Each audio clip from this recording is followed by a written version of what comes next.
चलो भाई स्टार्ट करते हैं।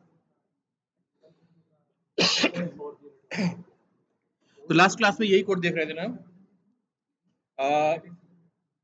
लास्ट लेक्चर में जो डिस्कशन हम कर रहे थे स्ट्रिंग कांस्टेंट पूल के बारे में, राइट।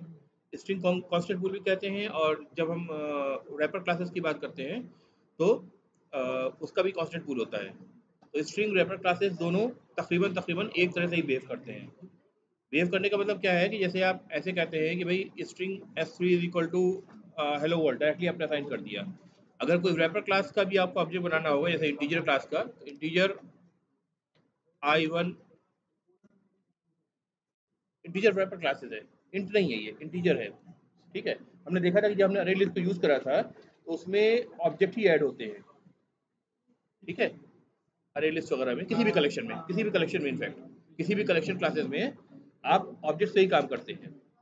तो वहाँ पे अगर आप इंट को उसमें पास कर रहे हैं तो ऑलरेडी ऑटोमेटिकली वो ऑटो बॉक्स होकर के इंटीजर का या फ्लोट का ऑब्जेक्ट बन के फिर उसके अंदर जाएगा, राइट।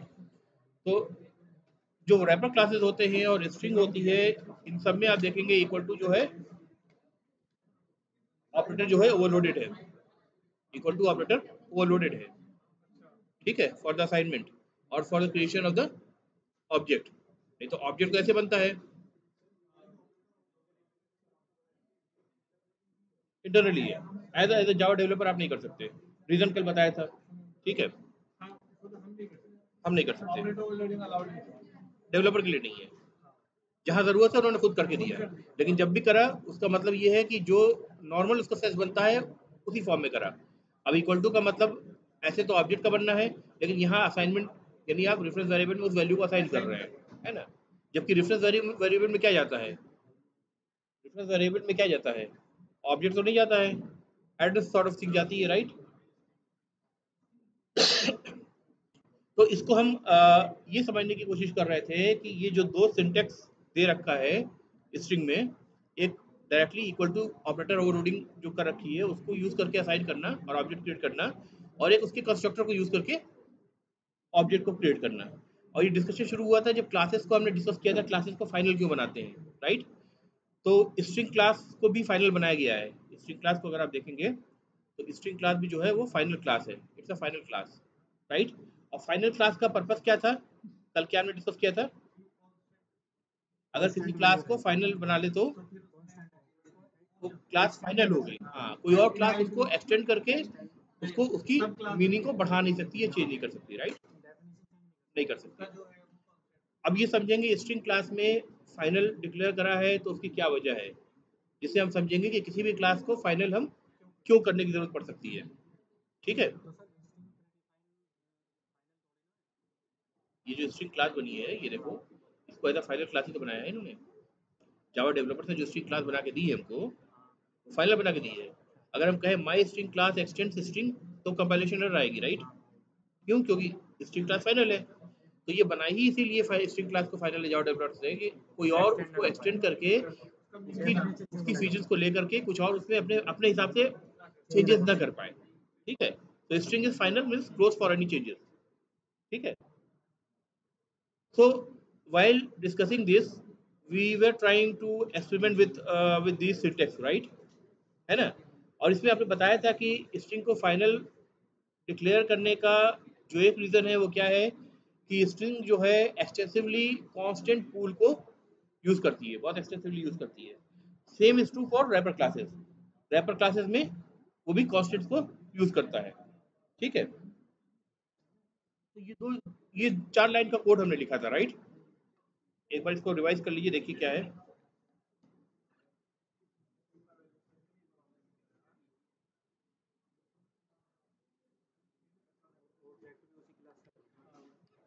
देखो S1 S2 equal to operator use करके बनाया है, दोनों का कंटेंट सेम है, यानी आइडियली दोनों सेम चीज है।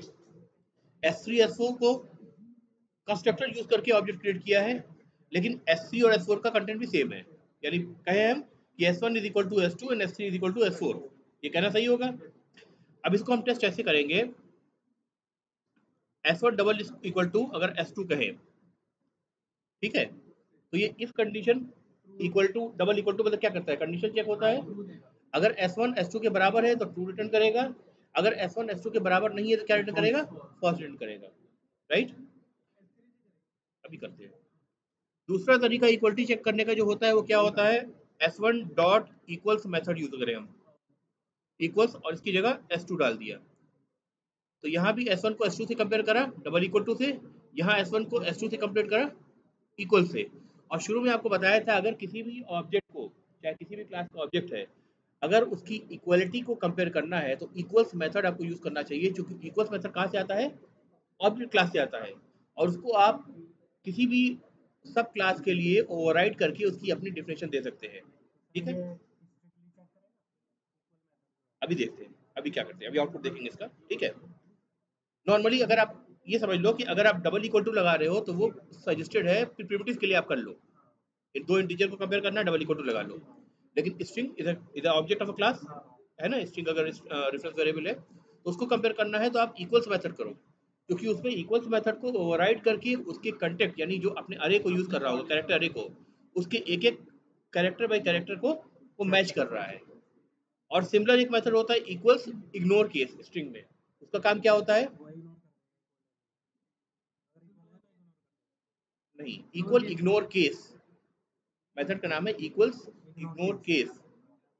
अगर मैंने लिखा सी ए टी कैट जिसमें सी बड़ा है और दूसरा लिखा सी ए टी कैट जिसमें सी एक छोटा है, तो उसको दोनों को इक्वल इक्वल ही मानेगा, केस सेंसिटिव नहीं होगा। अभी ये केस सेंसिटिव है, अभी जो देख रहे हैं हम केस सेंसिटिव है, क्योंकि कैपिटल सी और स्मॉल सी की जो एसकाई वैल्यू है वो दोनों डिफरेंट है, राइट, है ना, तो बेसिकली दोनों अलग अलग कैरेक्टर है, करेक्ट।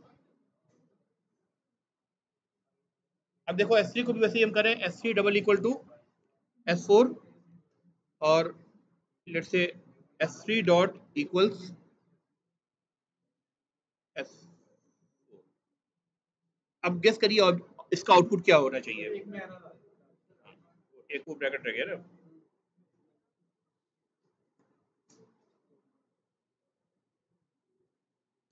ठीक है, आउटपुट गेस करिए, चारों में ट्रू आएगा, और बताइए,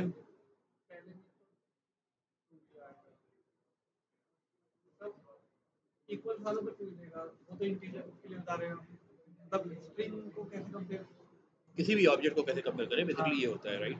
इक्वल वाला मेथड जो है वो तो ट्रू देगा, बुलियन बुलियन बुलियन बुलियन, चारों में ट्रू आएगा, और बताओ, पहले और चौथे में ट्रू आएगा, पहले और चौथे में, क्यों, पहला डबल इक्वल टू वाला है, दूसरे और चौथे में ट्रू आएगा, अच्छा, और पहला और तीसरे का क्या होगा, ठीक है, और बताइए, सोचिए, कुछ और दिमाग में आ रहा है,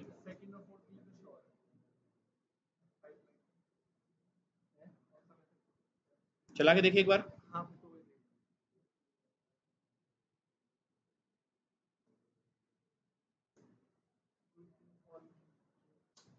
अब रीजन बताओ,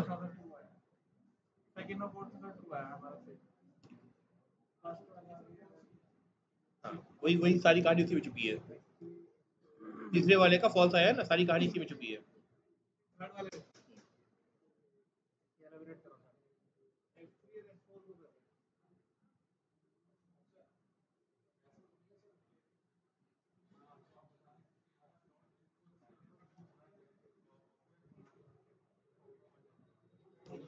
पहले मैंने इक्वल्स मेथड ओवरराइड करके आप लोगों को दिखाया है।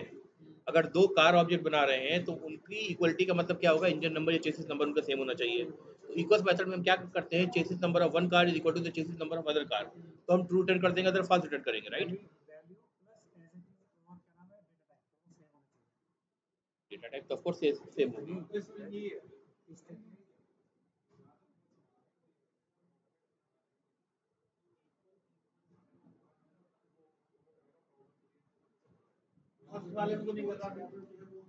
पहले ये बताओ, जो इक्वल्स मेथड मैंने बताया था क्लास में डेमोंस्ट्रेट किया था, वो याद है कि नहीं है, अभी मुझे उस पर डाउट हो रहा है, याद है कि नहीं आप लोग को, नहीं याद है, हाँ।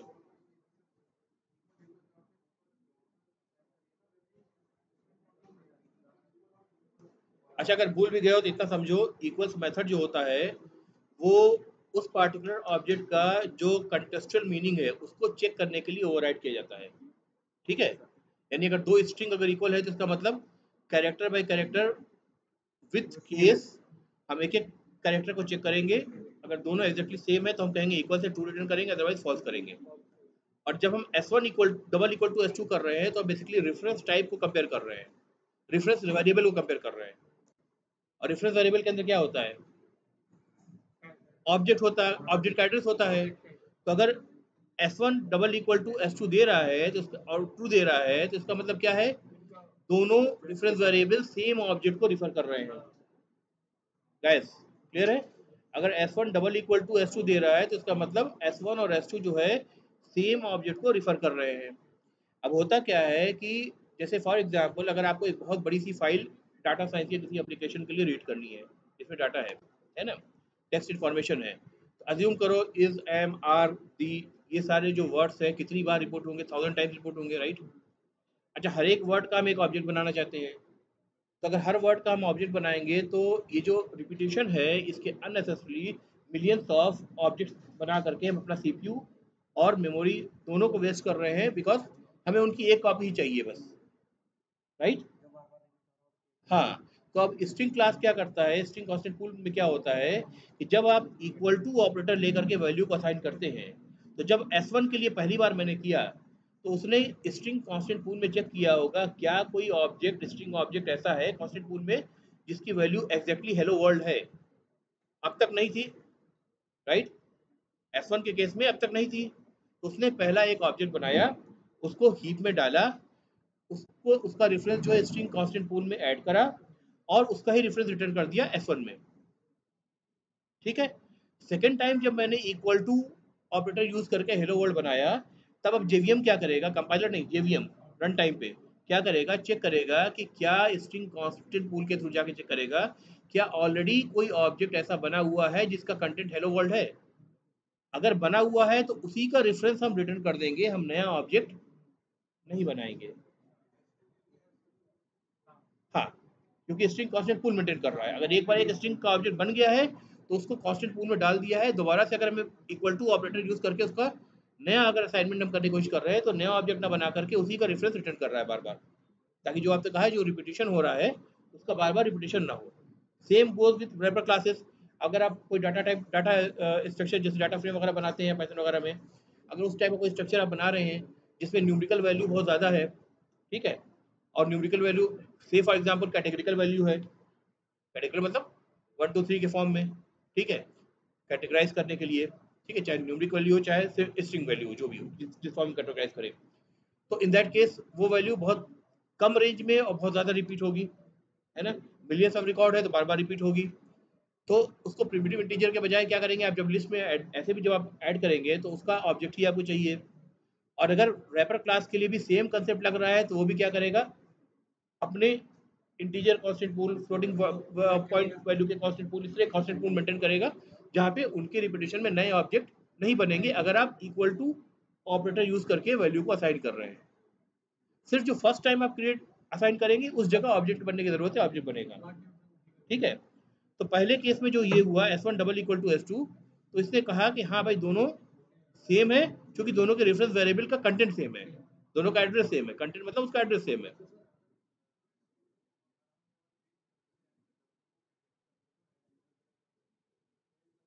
नहीं नहीं, नया ऑब्जेक्ट बन जाएगा, नया ऑब्जेक्ट बन जाएगा। अभी करके देख लो, अभी करके देख लो, डब्लू कर दिया, कंट्रोल एस रन कर लेते हैं एक बार। इस केस में तो हाँ फॉल्स आना चाहिए, राइट, अब अलग हो गया भाई, दूसरा वाला भी फॉल्स क्यों आ रहा है, अब कंटेंट भी तो चेंज हो गया, और चूंकि दूसरा ऑब्जेक्ट बना तो एड्रेस भी चेंज हो गया, तभी तब ये फिर आपका, हाँ फिर आपका सही करेगा बिल्कुल। इस केस लगा दो अगर, चला के देख लो, दूसरा वाला ट्रू आ जाएगा, पहला वाला फॉल्स रहेगा, पहला वाला भी फॉल्स रहेगा, राइट, इग्नोर केस करेंगे तो, ठीक है। इग्नोर केस इक्वल्स या इक्वल्स इग्नोर केस दोनों ही मेथड कंटेंट को मैच करता है। एक फर्स्ट वाला जो इक्वल्स है वो केस सेंसिटिव होता है, और दूसरा वाला जो है वो केस सेंसिटिव नहीं होता है, लेकिन बहरहाल मैच वो कंटेंट को ही करते हैं, राइट। ठीक है भाई, इतना वापस जाते हैं अपने कोड को, पुराना जैसा कर लेते हैं एक बार, ठीक है।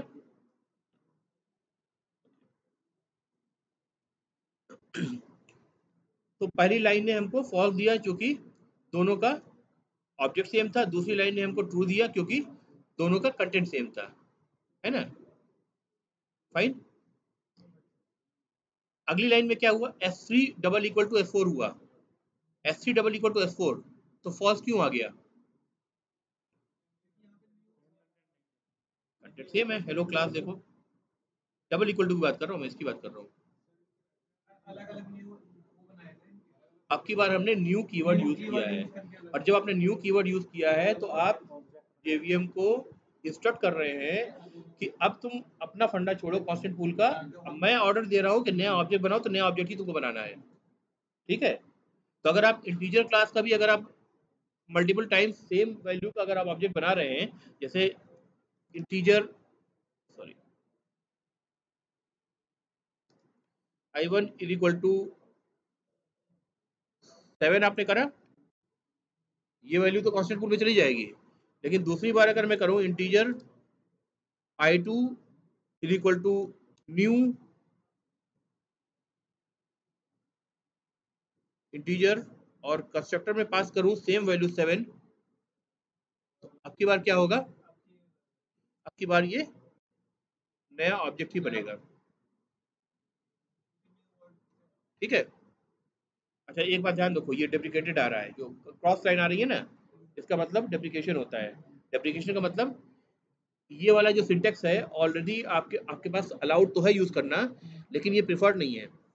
अब जावा के जो लैंग्वेज के जो प्रोवाइडर्स हैं उनका कहना है कि अब इसको यूज मत करो, because this has either some problem in the history और there is something new which is much better than this, ठीक है। उनका कहना ये होगा तुम इक्वल टू ही यूज करो, क्योंकि अगर आप ऐसा यूज कर रहे हो तो आप स्ट्रिंग कांस्टेंट पूल को बेसिकली यूज नहीं कर पा रहे हो, ठीक है। तो अगर किसी भी आईडी में अगर आप स्ट्राइक आउट देखें तो आप समझ जाएं, इसको बोलते हैं डेप्रिकेटेड एपीआईज।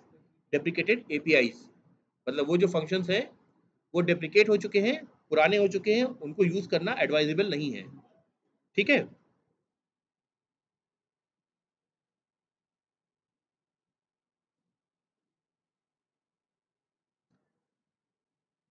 ओके,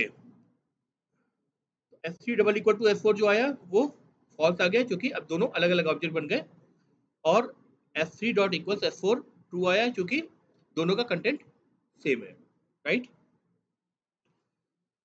अच्छा, इसी इसी से जुड़ा अक्सर क्वेश्चन सिंपल सा बहुत पूछते हैं एग्जाम वगैरह में, इस तरह अगर हो, जैसे फॉर एग्जांपल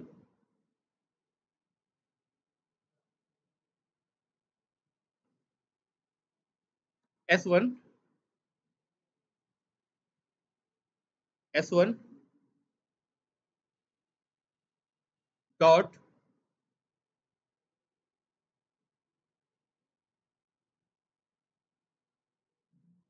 कॉनकैट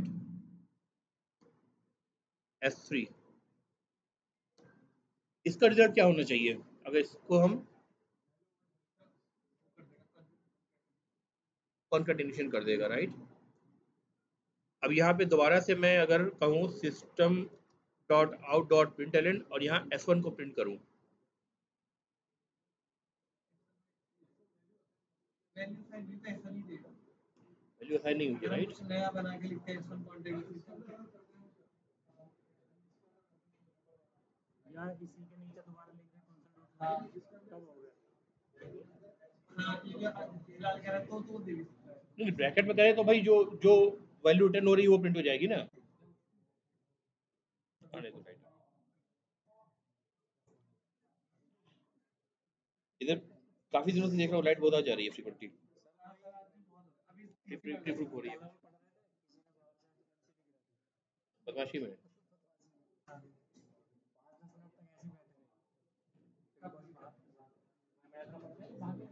अच्छा हाँ हाँ वो भी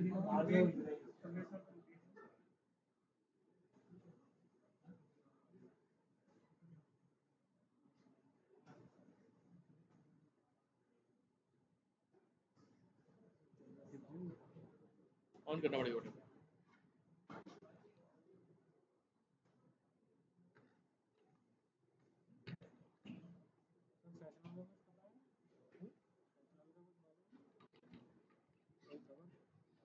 नोटिस नहीं आई, ये होना चाहिए था अगले हफ्ते में। नोटिस निकाल दे रहे हैं, पता नहीं क्या करेंगे। सर पहली बार तो पूछा आपसे मैंने पेपर के बारे में। पेपर में पूछता है, पेपर में पढ़ता है। सिलेबस बता दो, ये कर दो, बता दो।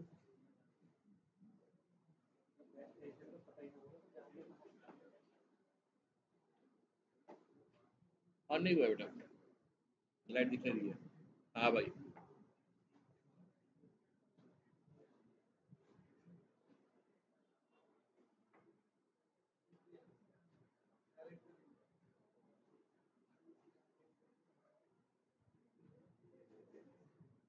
सर आप भी ऐसे सर बना देंगे जैसे सर ने बनवा रखा है नहीं देखो पूरे क्लास से नहीं कर सकते, वो तो बहुत टाइम ले लेगा। है ना।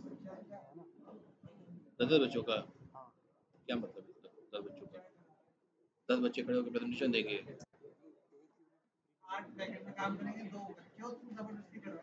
चलो फिर दिखा जाएगा, क्लास करते हैं, देखते हैं। चलो भाई ध्यान दो इधर, आ गई ना। अब इसको प्रिंट करेंगे तो क्या आउटपुट मिलेगा मुझे बताओ। हेलो वर्ड मिलेगा, राइट? ऐसा क्यों हो रहा है? मगर वैल्यू असाइन नहीं हुई, लेकिन हमने S1 जो है इस पे कॉन्कैट जो मेथड है ये किस में, स्ट्रिंग क्लास पे है। गाइस ध्यान दो, कॉन्कैट मेथड जो है वो किस में, स्ट्रिंग क्लास में है। S1 के ऑब्जेक्ट में कॉन्कैट को इन्वोक करके S3 पास तो कर दिया है, तो जब पास कर दिया है तो इंटरनली वो S1 की जो अरे है, कैरेक्टर अरे है, उसकी वैल्यू के आगे S3 के कैरेक्टर अरे की जो वैल्यूज हैं उनको ऐड क्यों नहीं कर दे रहा है? कर देना चाहिए। मैं कह रहा हूँ देखो, कॉन्कैट एक मेथड है, कॉन्कैट में हम S3 पास कर रहे हैं ना, और कॉन्कैट मेथड किस पे चला रहे हैं, S1 पे चला रहे हैं। तो भाई ऐसा डिजाइन क्यों नहीं करा जावा के लोगों ने कि भाई S1 ऑब्जेक्ट के कॉन्कैट मेथड को जब मिल रहा है तो उसके पास S1 की भी वैल्यू है और S3 की वैल्यू भी मिल गई, राइट? तो फिर वो S1 के ही अरे में जो कैरेक्टर अरे है जिसमें वो S1 की वैल्यू को मेंटेन कर रहा है, बेसिकली स्ट्रिंग क्या होती है, तो कैरेक्टर अरे मेंटेन होती है इंटरनली, उसको मेंटेन कर रहा है, तो उसी में इसको भी अपेंड कर देता और S1 की वैल्यू चेंज हो जाती। कौन सी बड़ी बात थी? लेकिन ऐसा नहीं किया गया, ठीक है। इस चीज को कहते हैं immutability. Immutability, IMMU, immutability, TIPILITY। हाँ, इसका मतलब उस ऑब्जेक्ट को आप ऐसे अगर चेंज करना चाहे किसी मेथड को कॉल करके उसे पास करके, तो इंटरनली वो चेंज नहीं करेगा, उसके लिए आपको असाइनमेंट करना दोबारा से जरूरी है। S1 इक्वल टू आपको ऐसे करना पड़ेगा, है ना। यानी स्ट्रिंग भी और रैपर क्लास, ये सारे रैपर क्लास भी एक जैसा बिहेव करते हैं, इसका मतलब दोनों ही इम्यूटेबल भी है। ये वैल्यू क्या रिटर्न करता है वैल्यू? हाँ हाँ, ये स्ट्रिंग रिटर्न करता है, स्ट्रिंग रिटर्न कर रहा है ये। इसने स्ट्रिंग रिटर्न करा, इसने कॉन्कैट करा गैस, कॉन्कैट ने एक्चुअली स्ट्रिंग रिटर्न करा है। वो स्ट्रिंग जो है अपेंडेड वर्जन है, यानी हेलो वर्ल्ड और हेलो क्लास दोनों मिल करके है। अभी हम प्रिंट करेंगे दोबारा से S1 में असाइन कर दिया तो अपेंडेड वैल्यू ही असाइन हुई है, यानी कॉन्कैट मेथड अपना काम सही कर रहा है। लेकिन वो क्या कर रहा था, S1 के अरे जो है उसको छिड़खानी नहीं कर रहा था, उसको एज इट इज छोड़ रहा था। वरना हम S1 में ही तो कराना चाह रहे हैं, जो हम S1 में कराना चाह रहे हैं तो उसको डायरेक्टली कर देता, हमें क्यों दोबारा से S1 इक्वल टू लिखना पड़ रहा है। अभी करेंगे तो ये काम करेगा, इसका रिलेशन इसकी कांस्टेंट पूल सही है।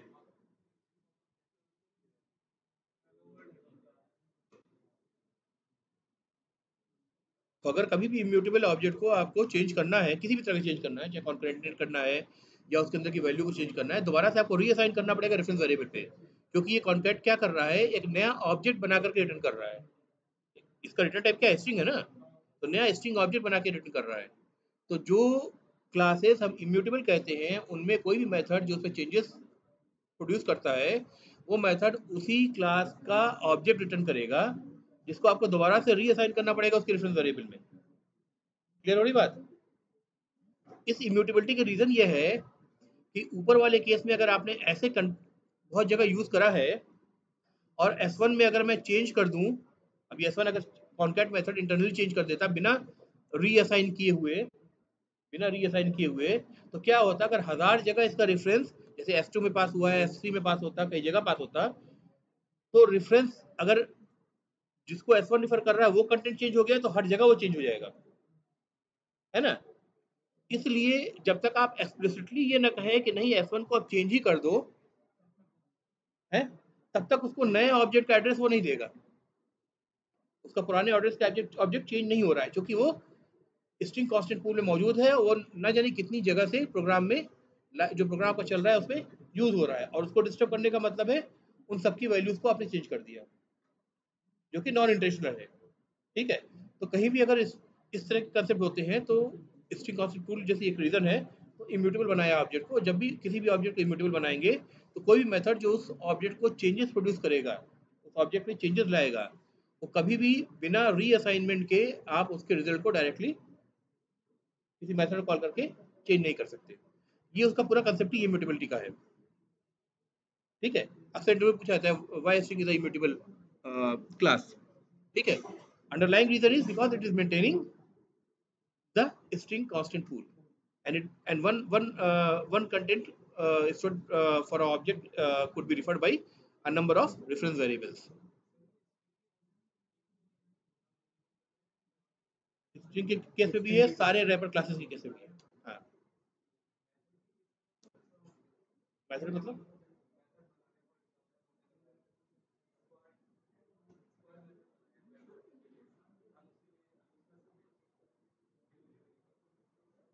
नहीं, देखो डाटा टाइप जो होता है, डाटा होता है ना, वो इम्यूटेबल होता है कि आप डाटा में चेंजेस नहीं कर सकते। डाटा का मतलब क्लास का ऑब्जेक्ट, जब क्लास के ऑब्जेक्ट की बात करेंगे तो उसके उसके अंदर जो डाटा स्टोर है उसकी आप बात कर रहे हैं। अभी यहाँ भी स्ट्रिंग का मतलब क्या है, स्ट्रिंग का जो कंटेंट है वो मैटर कर रहा है। मेथड जो होता है वो तो एक ऐसी चीज़ है जो पैसिव चीज़ है, वो पड़ी हुई है, वो जब स्टैक पे आएगी step by step line by line run करेगी। तो मेथड के टर्म में हम इम्यूटेबिलिटी बात नहीं करते हैं, डाटा के टर्म में बात करते हैं। इसका मतलब ऑब्जेक्ट की बात कर रहे हैं। ठीक है, क्लास का ऑब्जेक्ट जो है उसकी बात कर रहे हैं, उसको प्रिजर्व करने की बात कर रहे हैं। गाइस क्लियर है यहाँ तक? आगे बढ़े? ठीक है भाई, तो हमने देखा कि अब तक हमने इंटरफेस भी देख लिया है। इंटरफेस क्या होता है, इसके सारे मेथड क्या होते हैं, अब्स्ट्रैक्ट होते हैं, चाहे हम अब्स्ट्रैक्ट लगाएं चाहे ना लगाएं। राइट, इसके सारे मेथड पब्लिक होते हैं कि नहीं होते हैं? पब्लिक होते हैं। क्या इसके सारे मेथड स्टैटिक होते हैं? क्या इंटरफेस के सारे मेथड स्टैटिक भी होते हैं बाय डिफॉल्ट? नहीं होते हैं। अच्छा, ये माई मेथड है, मेन डॉट जावा में देखो, आपने ऊपर कोड लिख रखा है ना,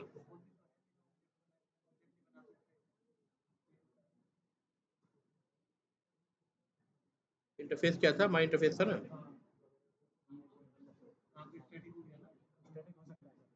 स्टैटिक हो सकता नहीं, स्टैटिक होता ही है। क्योंकि ऑब्जेक्ट नहीं बनता उसका कोई, और अगर आप बिना ऑब्जेक्ट बनाए कंट्रोल सी कंट्रोल वी कर रहे हैं, डॉट ऑपरेटर लगा रहे हैं, तो आपको माई इंटरफेस में कुछ नहीं है क्या?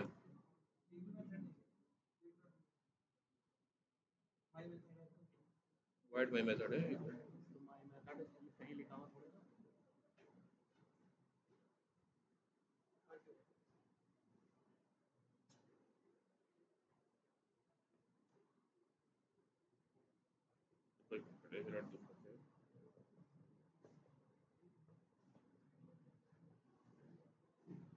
आई छोटा है ये हैं? पहले भेजिए हम जरा।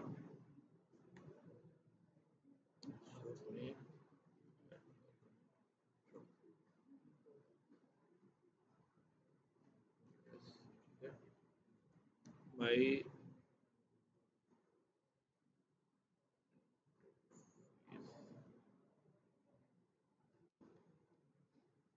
फेस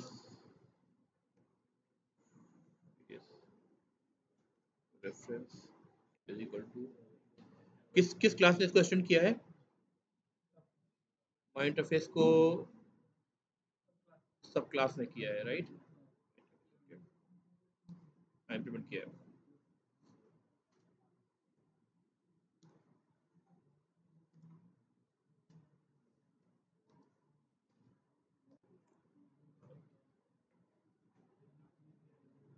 क्या प्रॉब्लम आ रही है?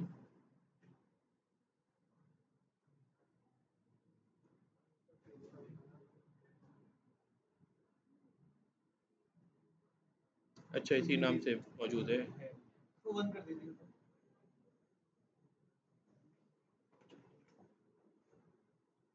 ठीक है, और या ऐसे देख लो ना, इंटरफेस आउटलाइन।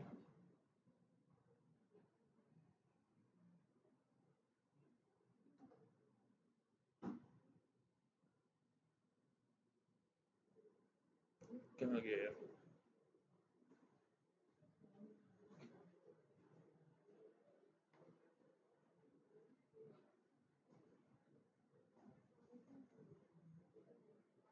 नहीं, इससे वेबसाइट होता है ना, ये ठीक है,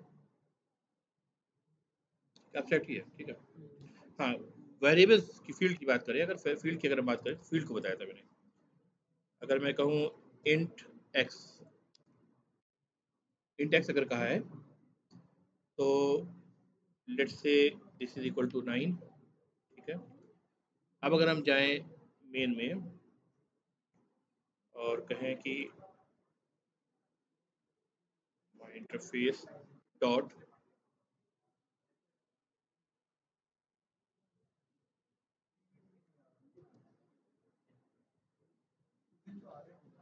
आ रहा था कुछ गड़बड़ है मैं क्या,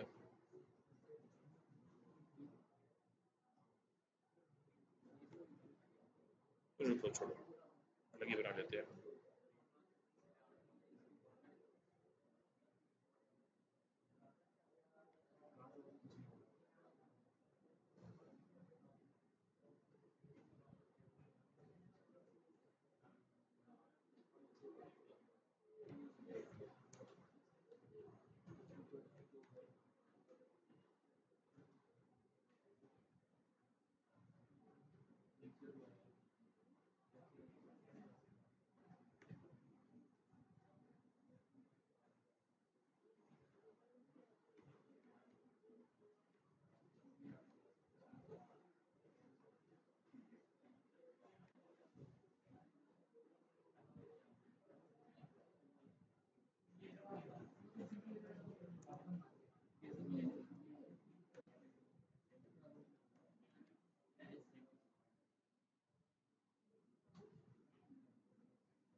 जिस सेकंड,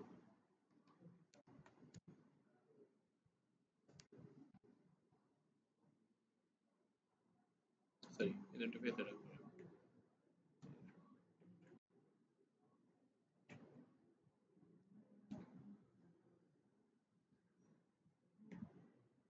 टेस्ट,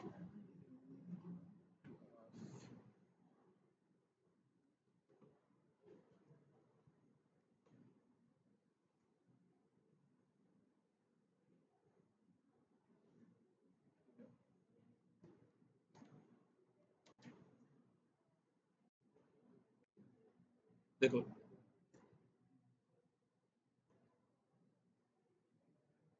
वेरिएबल जो दिख रहे हैं आपको, क्या दिख रहे हैं? अभी एक्स वेरिएबल डिक्लेयर किया है, कल देखा था हमने, छोटा जो गोल आप ग्रीन कलर का देख रहे हैं, इसका मतलब क्या था? Public variable. It is static and final, it is static and final. इसका मतलब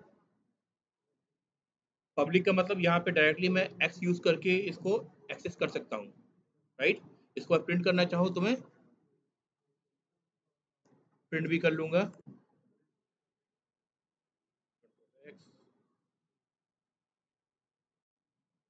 ठीक है, फाइन, एस की वैल्यू प्रिंट हो जाएगी।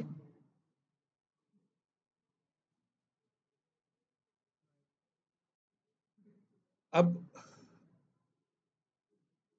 और ऐसा हम इसलिए कर पाए क्योंकि ये स्टैटिक सारे जो फील्ड्स हैं वो क्या है, स्टैटिक है, इसलिए डायरेक्टली हमने क्या करा, इंटरफेस यानी जो कंस्ट्रक्ट है उसके नाम के साथ डॉट ऑपरेटर लगा के बिना ऑब्जेक्ट बनाए डायरेक्टली हमने इसको एक्सेस कर लिया, राइट। चूंकि ये इंटरफेस है इसका ऑब्जेक्ट भी नहीं बना सकते हम, इंटरफेस है तो इसका ऑब्जेक्ट नहीं बना सकते, इसका मतलब हम अगर ऐसे कहेंगे test interface INTF for example is equal to new test interface, then आप देख रहे हैं कि यहाँ पे अपने आप इसको एनोनिमसली डिक्लेयर करना शुरू कर दे रहा है, इसका मतलब ये चीज़ भी पॉसिबल नहीं है, राइट, ये भी नहीं कर सकते। अगर हम चाहें test interface dot X is equal to 10 कर दें तो क्या ये पॉसिबल है, नहीं पॉसिबल है, फाइनल होता है ये कैसे होगा बताओ, कंपाइलेशन एरर बता रहा है देखो, फाइनल है ना। एक्स जो है वो इंटरफेस का फील्ड है, राइट।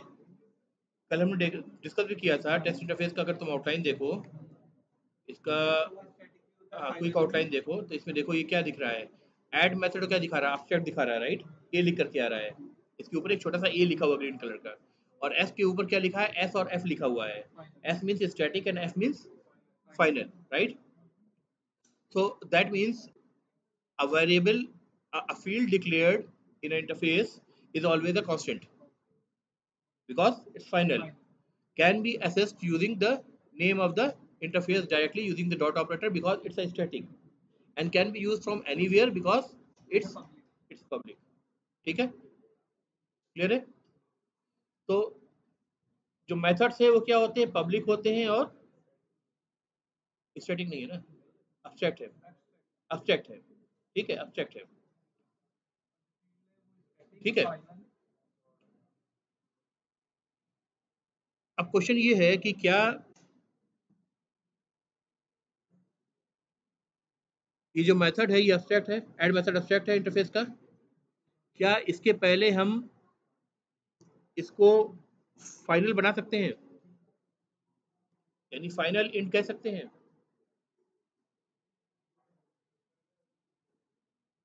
इससे पहले अगर हम फाइनल लगाएं तो कुछ कंपाइलेशन में एरर आएगी,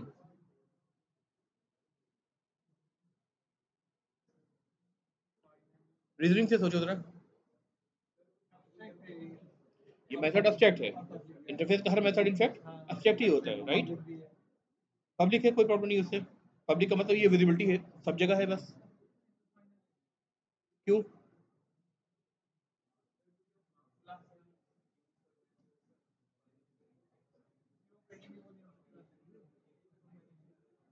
नहीं तो कंपाइलर रोकेगा ना आपको बेसिकली, अगर आप फाइनल लगा रहे हैं तो आप सही कह रहे हैं, जैसे हम फाइनल लगाएंगे क्या होगा, आपको कंपाइलेशन में एरर मिलेगी, क्या बोलेगा ये, illegal modifier for the interface method add only public private abstract default static and strict FPR permitted. आप यहाँ पे फाइनल की जगह इसको स्टैटिक बना सकते हैं, आप अपनी मर्जी से बना सकते हैं, बाय डिफॉल्ट नहीं है, अपनी मर्जी से इसको स्टैटिक बना सकते हैं, लेकिन उसको फाइनल नहीं कर सकते, क्योंकि फाइनल और अब्स्ट्रैक्ट का जो मतलब होता है दोनों एकदम अपोजिट होता है। अगर आप किसी चीज़ को फाइनल अगर अब्स्ट्रैक्ट बना रहे हैं इसका मतलब वो बना ही इसलिए पर्पस रहे हैं कि उसको ओवरराइड करके उसका इम्प्लीमेंटेशन प्रोवाइड किया जाए कंक्रीट क्लास में, राइट। और अगर आप उसको अब्स्ट्रैक्ट कर रहे हैं तो अब्स्ट्रैक्ट का मतलब क्या है, मतलब अब्स्ट्रैक्ट का मतलब क्या है कि उसको ओवरराइड करके इम्प्लीमेंटेशन प्रोवाइड किया जाए, और फाइनल लिख रहे हैं तो इसका मतलब क्या हो रहा है कि आप ओवरराइड कर ही नहीं सकते उसको, तो कभी भी फाइनल और अब्स्ट्रैक्ट कभी साथ नहीं आएगा, ठीक है, मेथड केस में, ठीक है। तो ये चीज़ हमने देखी अब तक इंटरफेस के बारे में, राइट। अगर मान लो ये इंटरफेस ना हो करके यहाँ पे हमने क्लास लिखा होता तो क्या होता, जाहिर सी बात है, क्लास का मतलब है कि हम एक्सपेक्ट कर रहे हैं कि जो भी मैं,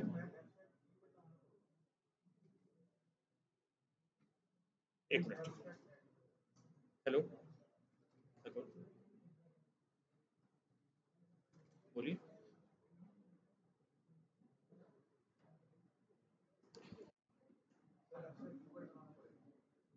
ये कंक्रीट क्लास है, कंक्रीट क्लास है मतलब कंक्रीट क्लास का मतलब वो क्लास होती है जिसमें कोई भी एब्स्ट्रैक्ट मेथड ना हो। अगर हमने इस मेथड को एब्स्ट्रैक्ट छोड़ रखा है तो हिलाल का कहना है कि इसके पहले हम एब्स्ट्रैक्ट लगा दें, राइट, एब्स्ट्रैक्ट। प्रॉब्लम सॉल्व नहीं हुई। देखो एरर अब यहाँ आनी शुरू हो गई। अब तक यहाँ पे कंपाइलेशन में एरर नहीं दे रहा था, अभी शिफ्ट हो गई। क्या बोल रहा है? हाँ, द टाइप टेस्ट इंटरफेस, नाम भले हमने टेस्ट इंटरफेस रखा है क्योंकि पहले इंटरफेस था, अब इसको हम कुछ और क्लास बना रहे हैं। Must be an abstract class to define the abstract method. So if you have even a single abstract method, you will have to declare a class as abstract class. ठीक है?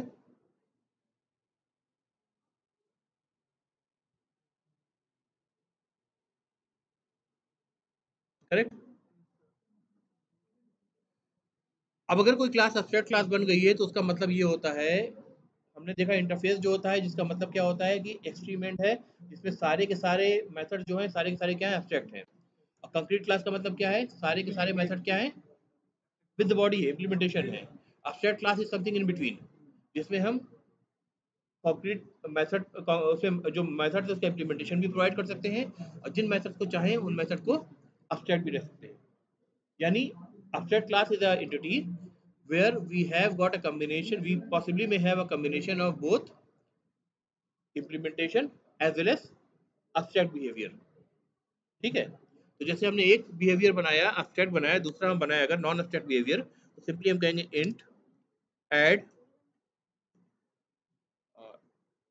let's see int x comma int y comma int z। क्या ये कर सकते हैं?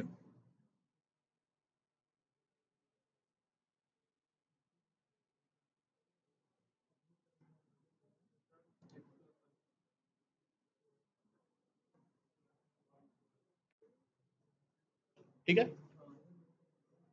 Overload होके मतलब method तो डिफरेंट हो गया ना, मतलब पैरामीटर चेंज हो गया ना। तो ये जो मेथड है ये भले ही एब्स्ट्रैक्ट है लेकिन ये मेथड जो है आपका नॉन एब्स्ट्रैक्ट है। And because this is abstract class it can accommodate both abstract methods as well as non abstract method. ठीक है? तो just like interface can be used as a super type, a concrete class can be used as a super type, an abstract class can be used as a super type। कायदे से नाम हमको change कर देना चाहिए, इसको test interface की जगह क्या करना चाहिए, टेस्ट abstract क्लास कर दें फॉर एग्जांपल।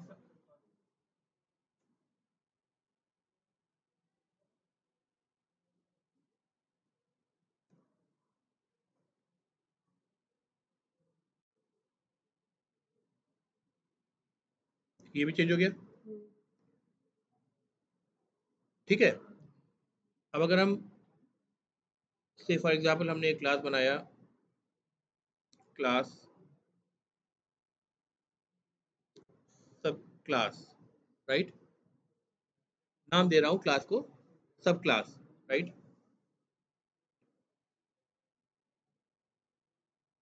अगर सब क्लास किसी इंटरफेस के बिहेवियर को अपने अंदर लेना चाहता है तो क्या करता है, इंप्लीमेंट्स कहता है। किसी क्लास के बिहेवियर को अपने अंदर लेना चाहता है तो क्या करता है, उसको इनहेरिट करता है, एक्सटेंड करता है। तो ये जो टेस्ट एब्स्ट्रैक्ट क्लास है ये क्या है, एब्स्ट्रैक्ट है मगर क्लास ही है ना, कह रहे हैं हम एब्स्ट्रैक्ट क्लास ही। तो यहाँ पे अगर इसको हम अपना पेरेंट सुपर टाइप बनाना चाहेंगे तो हम क्या यूज करेंगे, एक्सटेंड यूज करेंगे या इंटरफेस यूज करेंगे? क्लास है तो एक्सटेंड यूज करेंगे, right, extends test abstract class. ठीक है, अब क्या एरर आ रही है देखिए, the type subclass must implement the inherited abstract method test abstract class dot add int comma int। जैसे हम इंटरफेस को इंप्लीमेंट करते थे तो इंटरफेस के अंदर जितने भी मेथड होते थे वो सारे के सारे एब्स्ट्रैक्ट होते थे। तो सब क्लास के अंदर हमें प्रॉम्प्ट करता था या कंपाइलर हमें फोर्स करता था कि उनके इंप्लीमेंटेशन को हम प्रोवाइड करें, राइट। सिमिलरली अगर इस एब्स्ट्रैक्ट क्लास के पास दो मेथड हैं, एक एब्स्ट्रैक्ट है दूसरा नॉन एब्स्ट्रैक्ट है, तो नॉन एब्स्ट्रैक्ट के बारे में तो कुछ नहीं बोलेगा क्योंकि उसकी बॉडी मौजूद है, इंप्लीमेंटेशन मौजूद है। लेकिन एब्स्ट्रैक्ट जो मेथड है उसकी बॉडी मौजूद नहीं है, तो उसके लिए हमें सब क्लास कहेगा कि भाई ये जो मेथड है इंट जिस दो पैरामीटर ले रहा है ये एब्स्ट्रैक्ट है, इसको तुम इंप्लीमेंट करो। ठीक है, तो आप क्या कहेंगे, ऐड अनइम्प्लीमेंटेड मेथड। तो यहाँ पे ओवरराइड लिख करके आ गया, उसका इम्प्लीमेंटेशन आ गया with a body which return value 0 for example. ये दोनों की तरफ बिहेव करता है, मतलब इसमें आप दोनों चीजों की एब्स्ट्रैक्ट बिहेवियर को भी रख सकते हैं और नॉन एब्स्ट्रैक्ट बिहेवियर को भी रख सकते हैं। फ्लेक्सिबल है, क्योंकि इंटरफेस की बात करें तो प्योरली वो एब्स्ट्रैक्ट होगा, कंक्रीट क्लास की बात करें तो प्योरली वो कंक्रीट होगा, यानी विथ इम्प्लीमेंटेशन होगा, नॉन एब्स्ट्रैक्ट होगा, राइट। एब्स्ट्रैक्ट क्लास की बात करें, दोनों वर्ड की आपको फ्लेक्सिबिलिटी दे रहा है। क्लियर है बात? फाइन। तो अगर हम let's save it, test dot Java में जाएं और यहाँ पे हम कहें टेस्ट एब्स्ट्रैक्ट क्लास,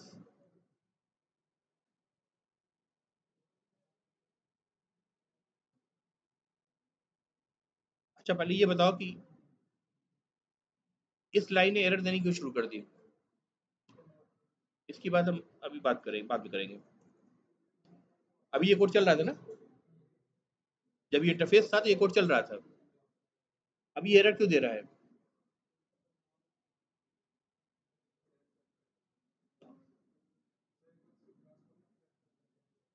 हमने क्या करा था कि इस लाइन को नहीं छेड़ा था, इंटरफेस की जगह क्लास बना दिया था, यहाँ पे एब्स्ट्रैक्ट लगा दिया था, क्योंकि हमने एक एब्स्ट्रैक्ट मेथड प्रोवाइड कर रखा है और एक नॉन एब्स्ट्रैक्ट मेथड ऐड कर दिया, लेकिन इस फील्ड को छेड़ा नहीं था हमने।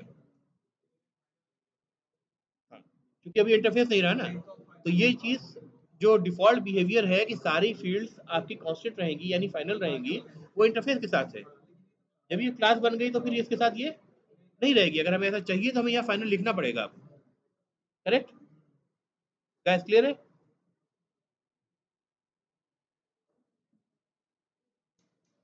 सो दिस इज नॉट पॉसिबल, इसको हम कमेंट कर दे रहे हैं। Now we can write test object class obj is equal to new subclass, correct है? ऑब्जेक्ट रेफरेंस वेरिएबल है, टाइप सुपर टाइप है which is abstract class in our case, and subclass is a concrete class which is extending from the test abstract class. कोई doubt है? Clear है? ओबीजी पे अगर हम method देखें तो क्या क्या कॉल कर सकते हैं बताओ?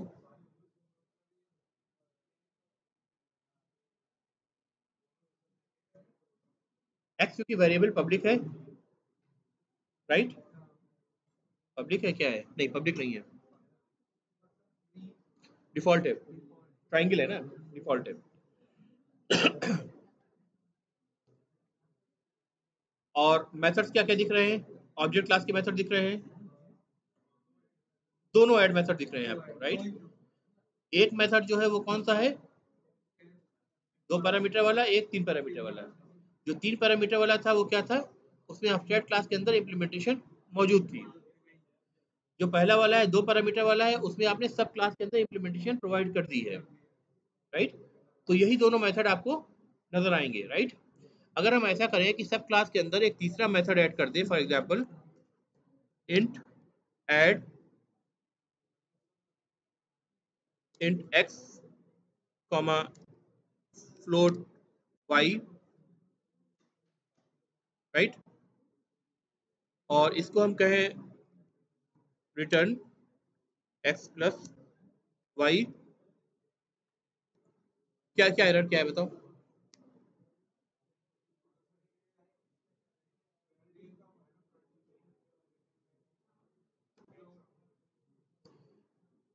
इंटीजर और फ्लोट को ऐड करेंगे, क्या होगा? रिजल्ट फ्लोट होगा, इनकम्पेटेबल डाटा टाइप होगा रिटर्न टाइप में, तो इसको फ्लोट करना पड़ेगा, राइट? अदरवाइज यहाँ कास्ट करना पड़ेगा, एक्सप्लिसिट कास्ट करना पड़ सकता है। दोनों ही केस में अपनी जगह सही है। मान लो ये हमने ऐड कर दिया, ये किस में ऐड करा? सब क्लास में ऐड करा। अब जो टेस्ट डॉट जावा है, इसके अंदर जो हमने रेफरेंस वेरिएबल बनाया था वो टेस्ट ऑब्जेक्ट क्लास का बनाया था।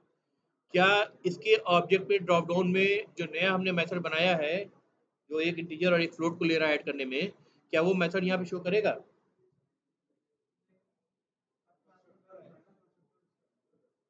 सब क्लास में ऐड किया है ना? नहीं शो करेगा, क्योंकि हमने आपको पहले डिस्कस किया हुआ है कि कंपाइल टाइम पे जो डिसीजन होता है कि क्या आप कर सकते हैं वो रेफरेंस वेरिएबल पे होता है, रन टाइम पे कॉल किस पे जाएगी वो ऑब्जेक्ट पे होगा। ठीक है, कंपाइल टाइम पे क्या वेरिएबल आप एक्सेस कर सकते हैं सिंटैक्स के पॉइंट ऑफ व्यू से, क्या मेथड इन्वोक कर सकते हैं, वो उसके लिए रेफरेंस वेरिएबल को देखेगा है। दोनों फ्लोट मतलब नहीं तुम समझे नहीं बात। अब लाइट है तो फिर बताओ।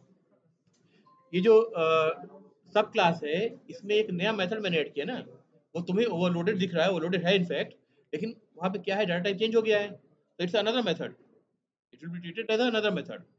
अब उस केस में क्या होगा कि वो जो मेथड है वो सुपर टाइप जो कि टेस्ट एब्स्ट्रैक्ट क्लास जो है एब्स्ट्रैक्ट क्लास उसके कॉन्टेक्ट में मौजूद नहीं है, तो कॉन्टेक्ट में ना मौजूद होने की वजह से यहाँ पे हमें अलाउ नहीं करेगा कि वैसे उसको इन्वोक करें, तो ड्रॉप डाउन में भी आईडी नहीं शो कर रहा है। समझे?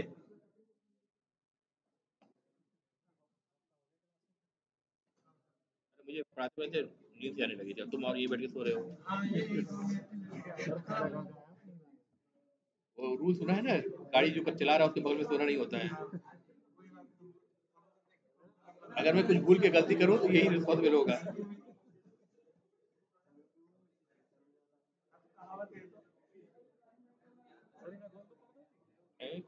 फिर लाइट आएगी फिर बंद करेंगे, लेकिन क्या फायदा, हवा छूट जा रही है।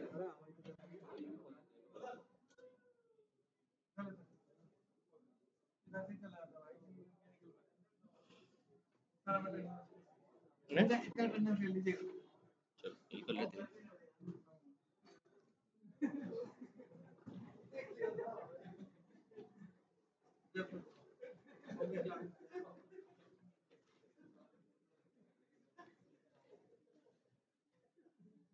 यार थोड़ी देर के लिए रिकॉर्डिंग को रोक दे वरना फालतू चीजें उसमें जाएंगी।